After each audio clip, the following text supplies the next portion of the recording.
Wax ring seal failure is one of the sneakiest reasons your toilet might start leaking, and it can totally wreck your bathroom vibe if you don't catch it early. So, here's the deal with stopping those leaks caused by a busted wax ring. First up, you gotta replace that old wax ring, because once it's squished or dried out, it ain't sealing squat anymore. Make sure you clean the flange surface real good. Any leftover gunk or old wax will mess with the new ring sealing properly. When you put the new wax ring on, line it up just right. If it's off even a bit, water's gonna find its way through. Don't just slam the toilet down either. Lower it gently but firmly so the wax ring spreads evenly. Tighten the bolts evenly too. If one side's tighter than the other, you'll get a crooked seal and a leak. After everything's back in place, flush a couple times and check around the base for any drips or wet spots.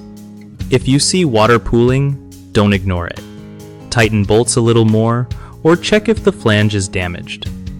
Sometimes, the flange itself needs replacing if it's cracked or rusted, so keep an eye on that. One of the biggest mistakes people make with wax ring seal leaks is skipping the cleaning step on the flange surface, which means the new wax ring won't stick right and leaks happen fast. Another common slip-up is installing the wax ring upside down or not centering it properly, so take a minute to check your ring's shape and placement before setting the toilet back down. The third problem you'll see often is over-tightening the toilet bolts thinking it'll fix the leak, but actually that can crack the toilet base or warp the flange, making things worse. Just tighten bolts evenly and snugly, no need to go Hulk mode. BigHomeProjects.com is like your personal hookup for finding trusted local contractors who know their stuff and won't ghost you mid-job.